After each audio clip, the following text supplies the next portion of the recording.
बच्चों को, पशुओं को, अपने सामानों को लेकर के वहां से वृंदावन प्रस्थान कर दिए। वनम वृंदावनम नाम पशव्या नवकानना गोप गोपी गवां सेव्य पुष्पाद्रे तृणवेरुधा गोप गोपी गवां। वहां भी करे एक दिन गोविंद गाय चराने गए थे। कंस का भेजा हुआ एक असुर कृष्ण भगवान और बलराम को मारने की नीयत से बछड़े का रूप धारण करके आ गया। उसका नाम वत्सासुर था। श्री कृष्ण ने बलराम को आंखों से इशारा किया कि दैत्य हमारे बीच में बछड़े के भेष में भैया आ गया है। तो बलराम जी अनजान की तरह उस बछड़े के पास जाते हैं और जा करके पीछे से उसके पैरों को पकड़ करके ऐसे घुमा करके कैद के पेड़ के जड़ पर उठाकर पटकते हैं कि गोविंदाय नमो नमः हो जाता है। बोले वृंदावन बिहारी लाल के। इतने के बाद भी कंस को शांति नहीं मिल रही है। सोम सोम गुलाम सर्वे पापयिष्यन्ति एकदा गत्वा जलाशयाम्यासां पाययित्वा वपुर्जलम्। एक दिन सभी लोग अपने बछड़ों गायों को पानी पिलाकर स्वयं पीकर स्थिर हुए। तब सबने एक बड़े पहाड़ की तरह बगुले को देख लिया। यह बकासुर था जिसे कि कंस ने भेजा था। सवैव को नाम महा सरोबकरूपधृका आगत्य से कृष्णतुंडो अग्रसरवले। उस दैत्य ने अचानक आकर के कृष्ण को अपनी चोंच द्वारा निगल लिया। सभी ग्वाल बाल विकल होकर चिल्लाने लगे। श्री कृष्ण ने इतना अपनी ऊंचाई को बढ़ाया कि उसकी दोनों चोंचों को ऐसे चीर करके फेंक दिया जैसे कोई गाड़र के पौधे को चीर करके फेंक देता है। ये सभी कंस के द्वारा भेजे हुए अत्याचारी हैं। ये सभी पिछले जन्म में किसी न किसी रूप में थे। अब इनके पिछले जन्म के बारे में मैं बहुत विस्तार से नहीं बता रहा हूँ। अघासुर को भेजते हैं, कंस अघासुर को भेजते हैं। यह अघासुर पूतना और बकासुर का भाई था। ये आया एकरा एक दीवन गए, एक दिवस गए पुलिन मझारा।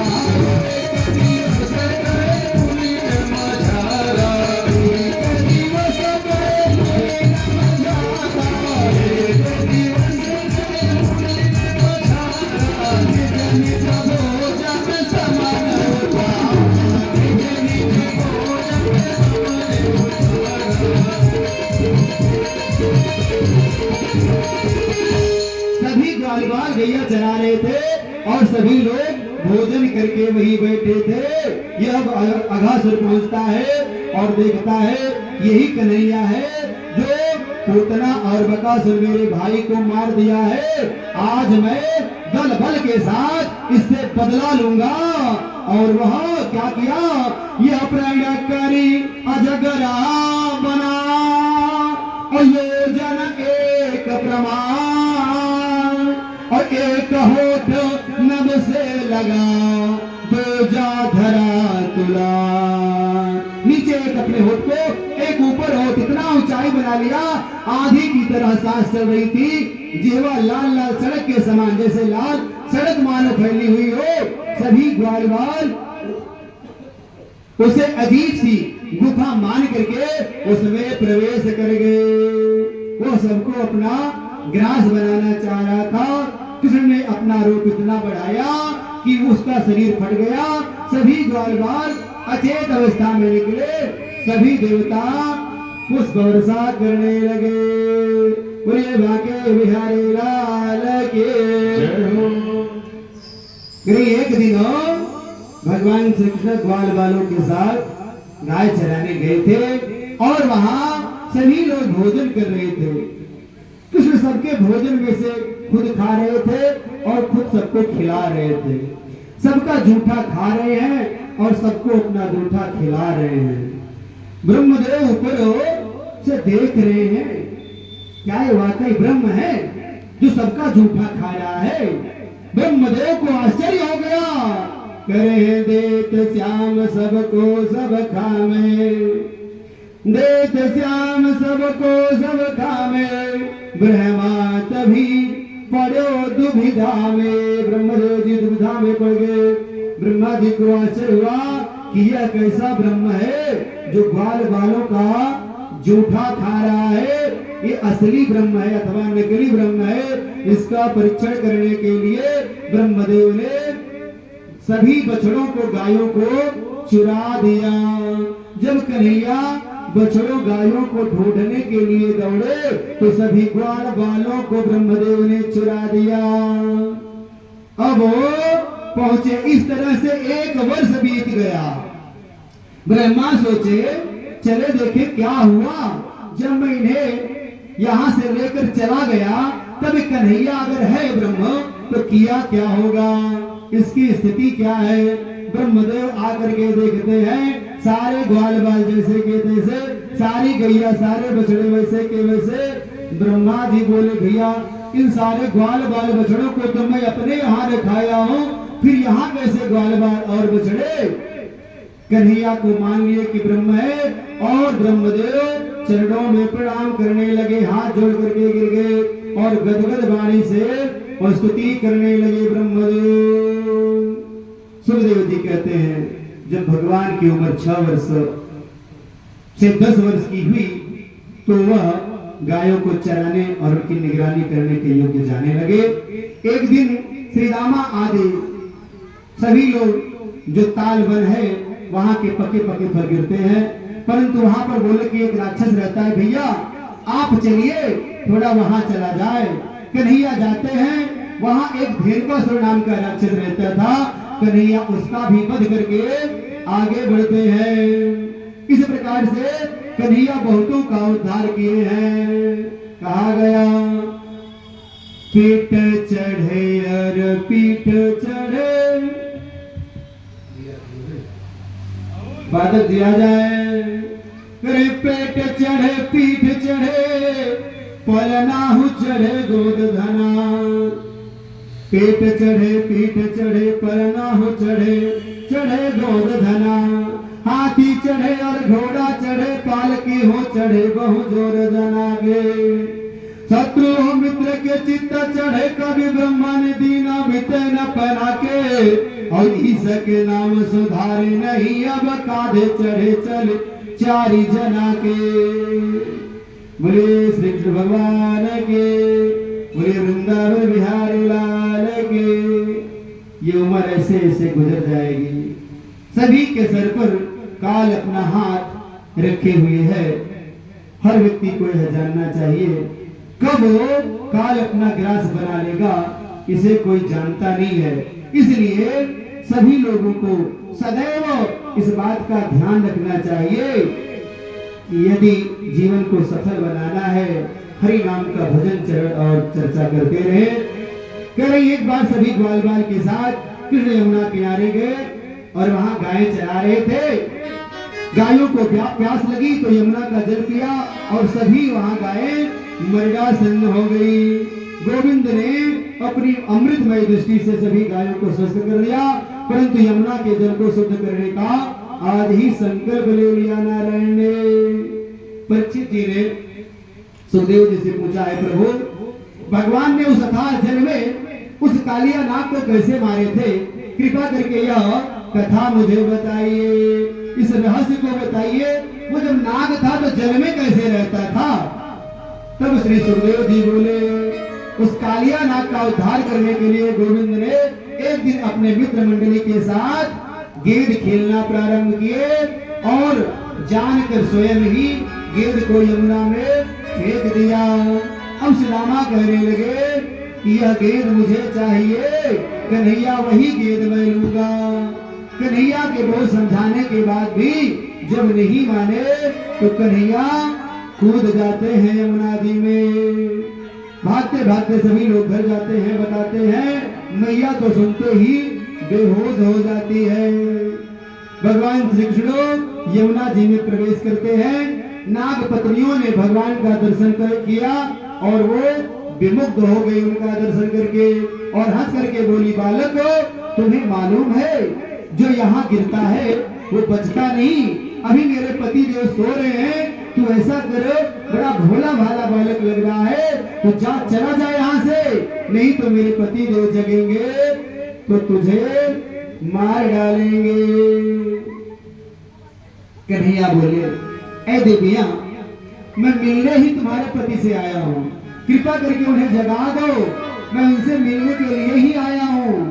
अरे बड़ा भीड़ बालक है भाई, ये तो कहना नहीं मानता, तू जानता नहीं कितने विषैले हैं वो।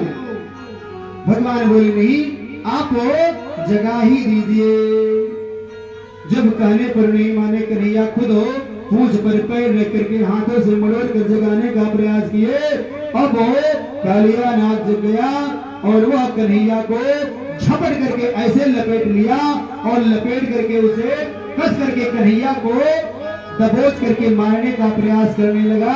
कन्हैया ने अपना ऐसा रूप विशालकाय बनाया कि वह छूट गया, उसके फंदे से कन्हैया छूट गए और कूद करके उस कालिया नाग के फड़ पर जा करके खड़े हो गए। जब फड़ पर खड़े हो गए, वह अपने और 101 फणों के द्वारा, वह विभिन्न फणों के द्वारा कन्हैया को काटने का प्रयास करने लगा। कन्हैया ने नृत्य करना शुरू किया और इस प्रकार से उसके सभी फणों को रक्त रंजित कर डाला। अब वह कालिया नाग सोचने लगा, ये कोई साधारण बालक नहीं है, मैंने तो इसे एक साधारण बालक समझा, ये तो परम ब्रह्म परमात्मा ही है जिनमें इतनी शक्ति है कि ये मेरे समस्त फलों को रक्त रंजित कर दिया। सर झुका करके प्रणाम करने लगा, महाराज जैसा आप कहिए मैं वही करूंगा। गोविंद कहने लगे, आज से तू यह स्थान छोड़ दे और यहाँ से चला जा, क्योंकि यहाँ पर गाय मैं चलाने आता हूँ, यहाँ के ग्वाल बाल सभी लोग पीड़ित होते हैं, इसलिए तू यहाँ से चला जा। मैं जाऊं कहाँ महाराज? अपने परिवार के साथ रमणक द्वीप पर जा करके तुम रहो, वहाँ किसी प्रकार का तुम्हें किसी से भय नहीं रहेगा। एक दिन जब कालिया नाग फड़ों पर लेकर के कन्हैया को ऊपर आया, सारे लोगों ने देखा, दर्शन किया, सभी लोग खुशियां मनाने लगे। करे कालिया नाग को भगा करो जब निकले तो धीरे धीरे वहां रात हो गई सभी लोगों को और वहीं सारे लोग सो जाते हैं। ठंडी ठंडी हवा चली, रात्रि का समय सभी लोग घर नहीं गए बल्कि वहीं पर सो जाते हैं। रात्रि के समय उस जंगल में दावाग्नि भभक उठती है और सभी लोगों को जलाने लगती है। सभी लोग त्राहिमाम करने लगते हैं। प्रभु ने दावाग्नि का पान कर लिया, दावानल से सभी लोगों की रक्षा करते हैं। प्रभु कहा गया है इनके बारे में, चंद्रमा मनसो जाता चक्षो सूर्यो अजायतः श्रोतात् वायुश्च प्राणश्च मुखाद् अजायतः। इनके मुख से अग्नि प्रकट हुई है, अर्थात अग्नि को अपने मुख में धारण कर लिया। प्रलंबासुर, एक बार कह रहे प्रलंबासुर को कंस ने भेजा, प्रलंबासुर का भी उद्धार कर दिया प्रभु ने। करे हेमंत प्रथमे मासी नंदा ब्रज कुमारिका चेर भविष्यन्ते भंजाना काव्य सर्चना व्रता। पृथ्वी तो हेमंत ऋतु का पहला महीना अगहन आया, तब ब्रज कन्याओं ने गोविंद को पति के रूप में पाने के लिए कात्यायनी देवी का व्रत पूजा आरंभ किया। एक दिन नित्य की तरह से अपने वस्त्र यमुना के किनारे रख करके सभी गोपियां जल में स्नान करने चली गई। कन्हैया चुपके जा करके सबके वस्त्रों को चुरा लेते हैं, ले जाकर के कदम्ब के पेड़ पर डाल कर बैठ जाते हैं। जब सभी लोग स्नान करके वस्त्र पहनना चाहती हैं, वस्त्र न मिलने पर देखती है कि कन्हैया की करामात है। सभी लोग कन्हैया से प्रार्थना करने लगी, अनुनय विनय करने लगी कन्हैया मेरे वस्त्रों को दे दे। कन्हैया सभी लोगों के वस्त्रों को लौटा देते हैं और सभी को यह शिक्षा देते हैं कि कभी इस प्रकार से अपने वस्त्रों को निकाल करके स्नान नहीं करना चाहिए। करे स्नानम दानम तथा होमम शयनम गमनम भजे विवस्त्रो न प्रकुर्वीत कुर्वाण पापकृता भवे कुर्वाण पापकृता भवे। इस प्रकार से कन्हैया विभिन्न लीलाएं करते हुए एक दिन सभी लोग पूजा की तैयारियां कर रहे थे इंद्रदेव की। कन्हैया कहने लगे मैया ये क्यों इंद्र की ही पूजा यहाँ पर की जाती है। सभी बताने लगे कन्हैया ये पहले की प्रथा है और इंद्र देवता ही हम सभी लोगों को वर्षा के जल को प्रदान करते हैं जिससे अन्न धन हमें प्राप्त होता है, इसलिए कन्हैया हम लोग इनकी पूजा करते हैं। कन्हैया बोले आज इनकी पूजा नहीं की जाएगी बल्कि आज गोवर्धन महाराज की पूजा की जाएगी। सभी लोगों ने गोवर्धन महाराज की पूजा करने का संकल्प लिया और सभी लोग गोवर्धन की पूजा किए।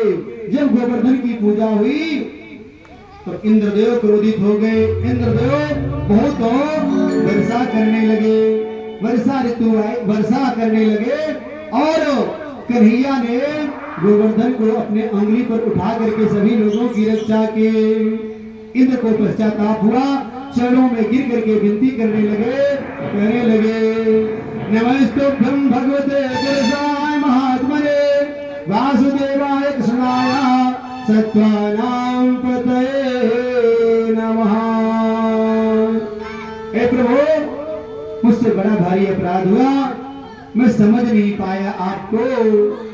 हे प्रभु आपकी माया का ब्रह्मा दिन पार न पाते हैं।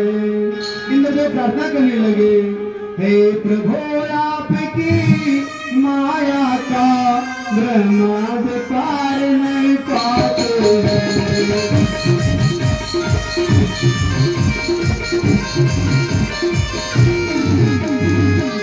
यह सृष्टि अगर भवसागर है ऋषि मुनि भी गोते खाते हैं।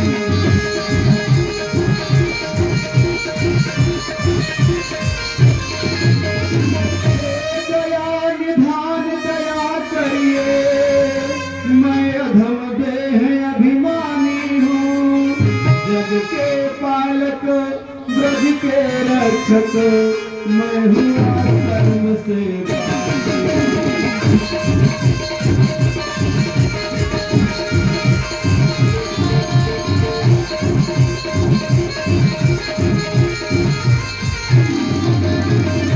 इंद्रदेव लज्जित हुए, अपनी गलती के स्वीकार किए और वहां से भगवान की स्तुति करके आगे बढ़े। नंद बाबा एक बार नंद बाबा को वरुण लोग नंद बाबा जी कैसे चले गए आइए देखते हैं, दर्शन करते हैं। एकादश्याम निराहारा सौमर्थम जनार्दन स्नातुं नंदोद कालेन्द्र द्वादश्याम जलावासको। एक बार नंद बाबा ने एकादशी को निराहार करके विष्णु भगवान की पूजा की और द्वादशी के दिन यमुना में स्नान करके बाहर निकलना चाहा, परंतु समय का ध्यान न होने से रात के आसुरी वेला में स्नान करने के कारण वरुण देवता अपने लोक में लेकर के चले गए। जब बाबा नहीं लौटे तो सभी लोग घबराने लगे। गोविंद सारी बातों को जान गए और वरुण देव के पास जाकर के अपने बाबा को वापस लेकर के आते हैं। सभी वरुण लोकवासी ने आदर सम्मान किया और प्रणाम किया। बाबा ने अपने लाला की ऐसी दिव्य छटा दे करके सारे देवता इसकी स्तुति कर रहे हैं। ये तो लाला मेरा बहुत पहुंचा हुआ व्यक्ति है, मैं इसे रोज डांटता बिगड़ता रहता हूँ। ये लाला मेरा निश्चित रूप से अद्भुत है। एक बार नंद बाबा सो रहे थे, शिवरात्रि का पर्व था और अंबिका वन में शिव पार्वती की पूजा की। उसी वन में एक अजगर रहता था वहां आकर सत्यनंद बाबा को पकड़ लिया और बाबा चिल्ला उठे, एक कृष्ण, यहाँ बड़ा सांप मुझे निकले जा रहा है, मेरी रक्षा करो, मुझे बचाओ। सबने जलती हुई लकड़ियों से मारा पर वह अजगर छोड़ा नहीं। तब गोविंद ने अपने पैरों का स्पर्श कर दिया और दिव्य रूप में वह अजगर उठ खड़ा हो गया। वह कोई और नहीं बल्कि सुदर्शन थे। सुदर्शन का इस प्रकार से उद्धार किया, शंखचूड़ का उद्धार किया, अष्टासुर का वध किया। नंदो भगवान कहते हैं, बीच में नारद और कंस का संवाद होता है, व्योमासुर का वध किया। अब आइए हम चलते हैं अक्रूर की ब्रज की यात्रा। कंस का आदेश पा करके अक्रूर जी सुबह रथ पर सवार होकर के नंद बाबा के गोकुल की ओर बढ़े। अक्रूर जी मन में सोच रहे हैं, मैं श्री कृष्ण के दर्शन करके धन्य हो जाऊंगा, क्योंकि मानस में ऐसे लिखा है। कैसे लिखा है? देखी हम जाई चरण जल जाता,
लिए हुए जा रहे हैं। श्री कृष्ण बलराम अक्रूर जी को देखकर बहुत प्रसन्न हो जाते हैं और उनको बिठाया, पैर धोया, बहुत ही आदर सत्कार किया, कुशल क्षेम पूछा। अक्रूर जी ने सारी बातें बताई और कहा, दोनों भाइयों को कंस ने मथुरा में बुलाया है, मथुरा में बड़ा भारी उत्सव है। नंद बाबा बोले, लाला अकेले जाएगा कैसे, मुझे बहुत डर लग रही है, हम भी साथ में चलेंगे, क्योंकि वहां चल करके वैसे मैं कंस का कर भी दे दूंगा और उत्सव भी देख लूंगा। गोपियों ने सुना, बहुत दुखी हुई, अक्रूर जी को कोसने लगी, बोली, सुंदर तन अति सौम्य मुख, भगवान ने आपको बड़ा सुंदर मुख दिया है, बड़ा अच्छा शरीर दिया है महाराज। सुंदर तन अति सौम्य मुख, पर स्वभाव से क्रूर, और सुंदर वे नर मूर्ख है, जो तेरे नाम धरो अक्रूर, जो तोरे नाम धरो अक्रूर। और महाराज आपका नाम अक्रूर रख दिया, आप तो वाकई बड़े क्रूर हैं। मेरे कन्हैया को लिए कहाँ जा रहे हैं? कन्हैया मेरा जाने वाला नहीं है। ए क्रूर, आपका नाम जैसा है वैसा गुण एक भी आपके अंदर नहीं है। करे कृष्ण बलराम तैयार होते हैं। भगवान श्री कृष्ण तो सारी बातें जान ही रहे हैं, वो तैयार भी हो जाते हैं। अक्रूर जी के साथ रथ में बैठ करके जाने लगते हैं। अक्रूर जी को मन में अभी संदेह हो रहा है कि वहां ले जाऊंगा सारा पाप हमको ही लगेगा, ये बच्चे मारे जाएंगे।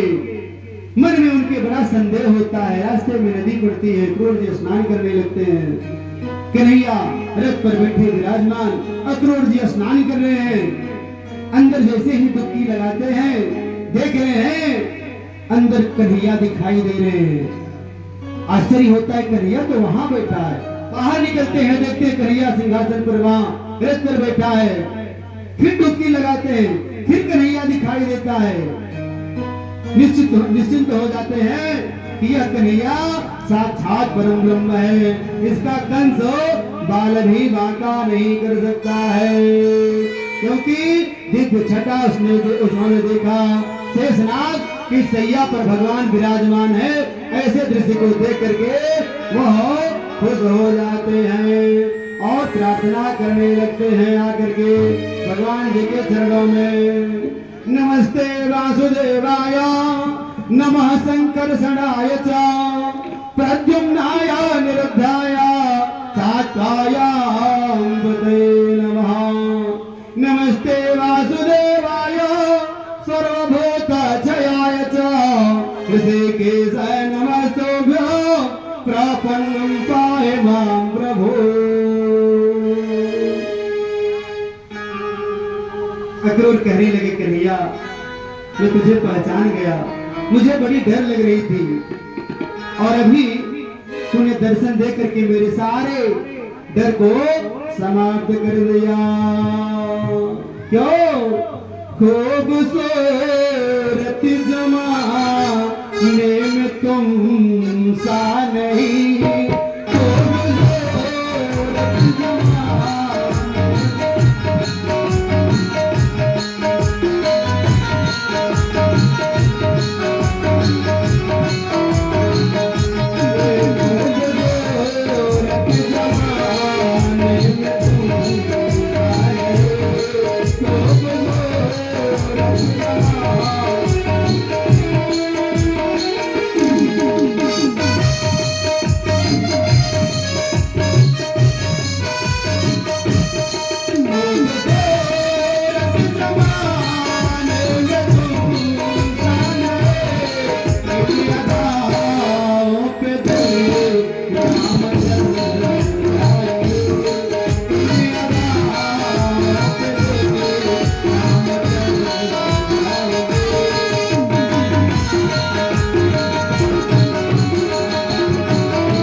वृंदावन बिहारी लाल के। भगवान जी जब मथुरा से जा रहे हैं मथुरा में, तब वहाँ की स्त्रियां झरोखे से देख रही हैं, छतों से झांक रही हैं और अपने भाग्य को सराह रही हैं। रास्ते में एक धोबी मिलता है, बहुत सारे अच्छे अच्छे कपड़ों को साफ करके ले करके आ रहा था। ग्वाल बाल मांगने लगे, धोबी ने देने से इनकार कर दिया और क्रोधित होकर के धोबी बोला निज मुखो देखो निरा, अभूप बसन तुम जाति हीरा। वो धोबी कहने लगा, इतने अच्छे अच्छे राजा के वस्त्र हैं, तुम अहीर हो जाति के और इन वस्त्रों को तुम पहनोगे। बोला निज मुख देखो नीरा,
पर ऐसा मारा कि धोबी का गोविंदाय नमो नमः हो गया।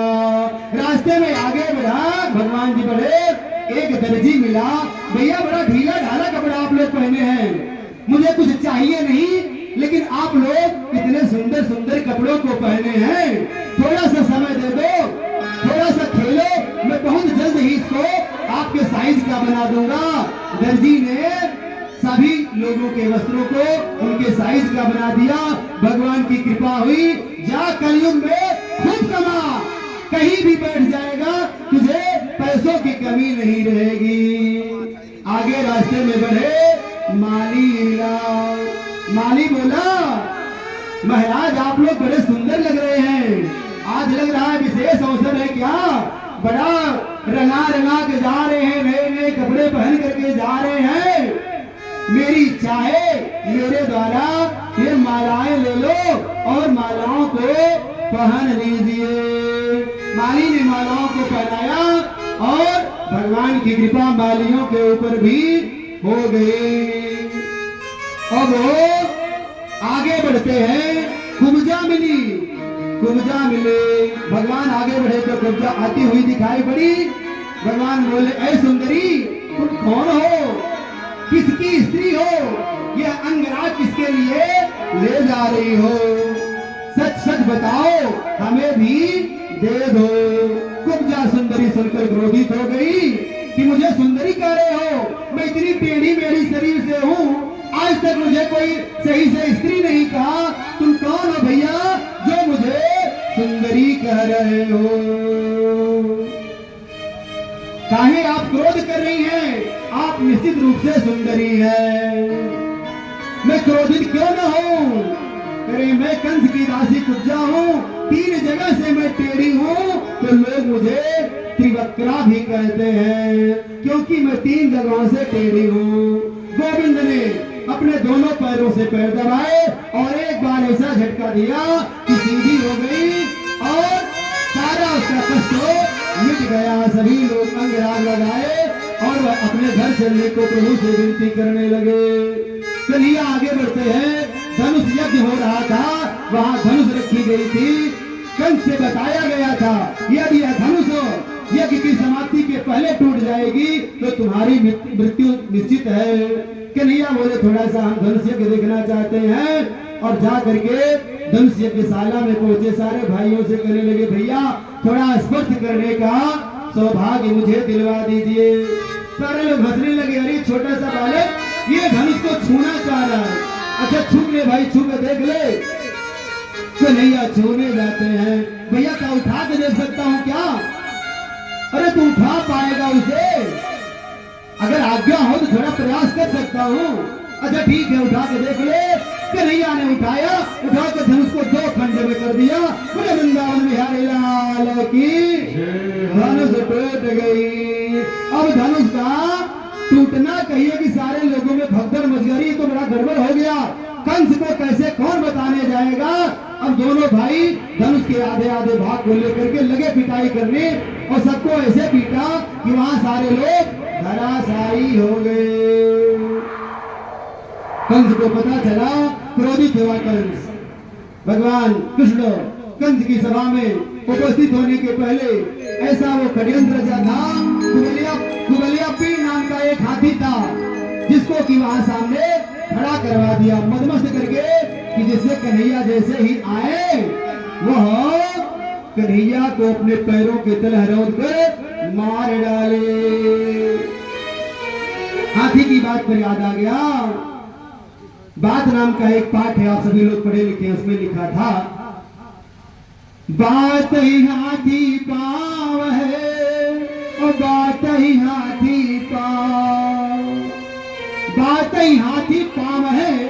व्यक्ति अपने जुबान से अपने बात के बल पर राजा महाराजाओं के द्वारा दान में घर में हाथी घोड़ा पा जाता है, और बात ही ऐसी एक है जो कि अगर बुरी बात लग गई तो हाथियों के पैरों के नीचे कुचलवा दिया जाता है। इसलिए महाराज जब भी बोलिए मधुर बोलिए, शुभ बोलिए, अच्छा बोलिए। कहा गया है, कागा काको धन हरे, कोयल काको दे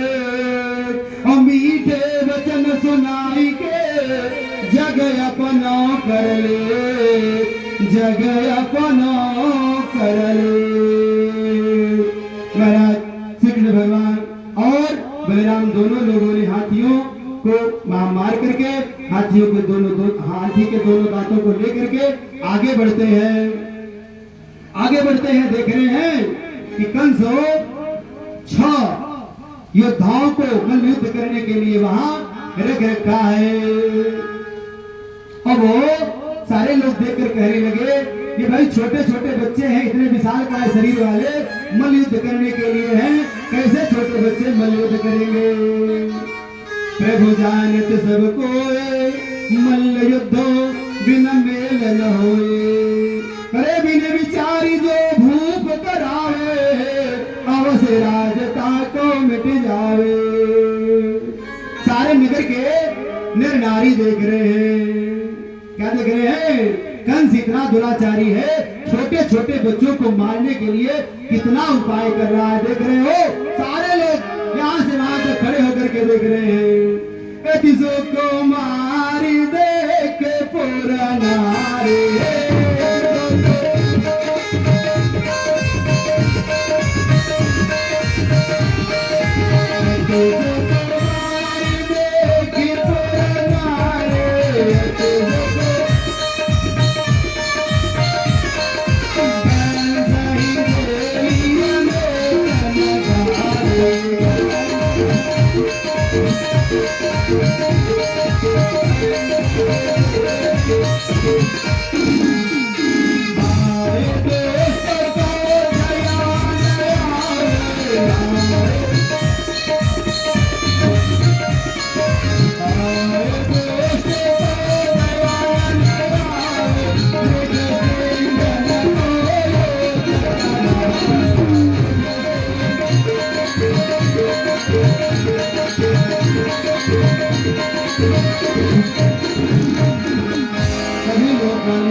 सभी लोग कंस को गालियां देने लगे। फिलहाल युद्ध हुआ। कृष्ण और बलराम ने उन 6 मल्ल योद्धाओं को मार गिराया। कंस कहने लगा, वसुदेव के दोनों पुत्रों को नगर से बाहर निकाल दो, सभी ग्वालों का धन हर लो, निंद को बेड़ियों में जकड़ लो। श्री कृष्ण बोले, मामा जी धैर्य रखिए। करे मैं तो प्रेम से आपकी नगरी में आया हूँ, आपने चाहे जो भी मुझे कष्ट दिया हो, मैं आपको आज भी मामा मान रहा हूँ। क्या कहते हैं कन्हैया? मैं सीधी सीधी बात करो, तू उल्टा बगता जाता है। मामा मैं मीठी बात करो तो जहर उगलता जाता है।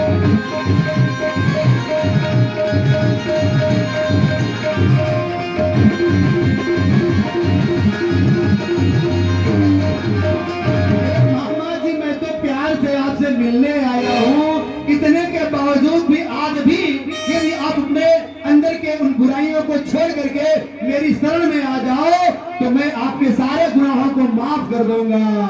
अरे तू मुझे क्या माफ कर देगा? निकाले तलवार ऐसे ही मारने के लिए कन्हैया कूद करके धड़ाम से ऐसा धक्का दिए, कंस जा करके गिरा धड़ाम से, मुंह की मिट्टी ले लिया। कंस की छाती पर कन्हैया कूद कर चढ़ गए और कंस के प्राण पखेरो उड़ गए। बोला वृंदावन बिहारी लाल के जय हो। उग्रसेन को राजगद्दी दे देते हैं कन्हैया और अपने माता पिता को बेड़ियों से छुड़वाते हैं। उज्जैन में जब गुरु आश्रम की शिक्षा पूरी हो गई तो बोले, गुरु जी आप हमसे क्या चाहते हैं? गुरु दक्षिणा में हमको मांग लीजिए जो चाहते हो।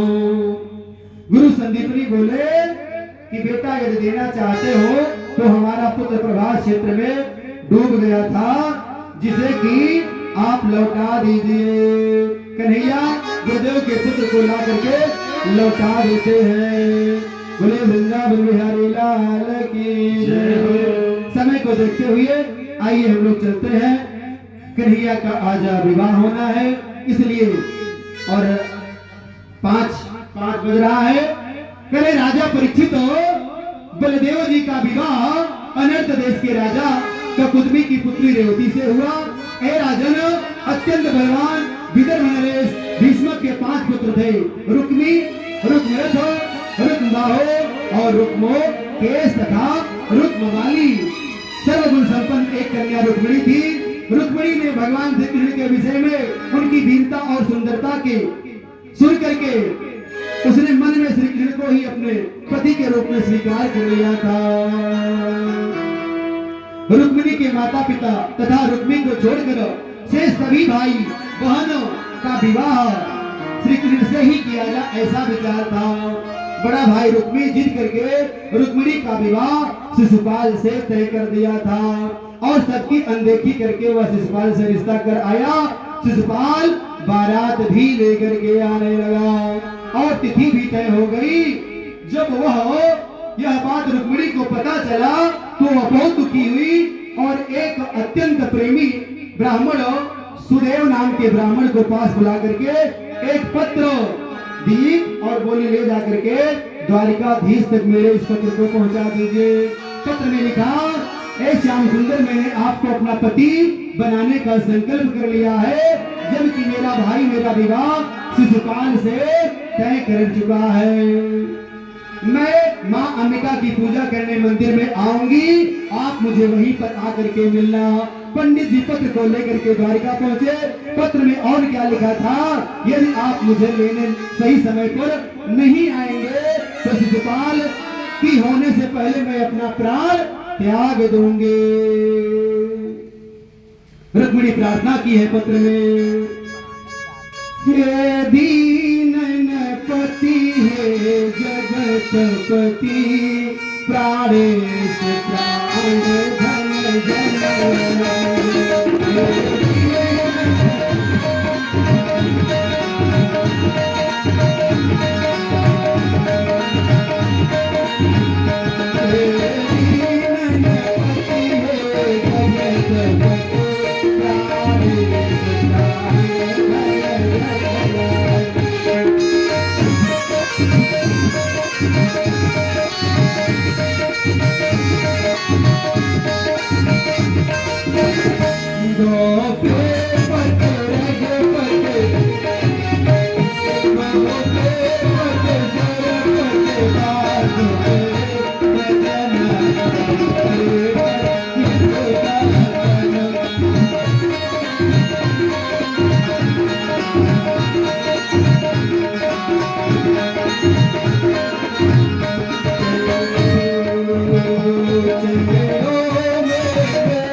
लिख करके विनय अनुनय करके भेजती है। कन्हैया कहते हैं, ब्राह्मण देव तुरंत आप पहुंचिए और कह दीजिए जो मेरे भरोसे बैठा है उसका कभी पल्ला हल्का नहीं होने दूंगा, मैं आ रहा हूं, तुरंत जाकर के उनसे सूचना दे दो। ब्राह्मण देव पहुंचते हैं, बताते हैं और इधर चेदी नरेश दमघोष बारात लेकर के जरासंध पांग दंत वक्र साल आज सभी शिशुपाल के साथी आ चुके थे। उधर भी श्री राम जी को श्री बलराम जी को समाचार मिला तो वे भी सेना सहित कुंडीरपुर पहुंचे। कन्हैया अपना रथ लेकर के चल दिए, लेकिन इसे पूछना न पाछना करे हैं। मैया गई है प्रार्थना करने के लिए मंदिर में। रुक्मिणी प्रार्थना कर रही है, विनय कर रही है, विनय प्रेम बस भैया भवानी, विनय प्रेम बस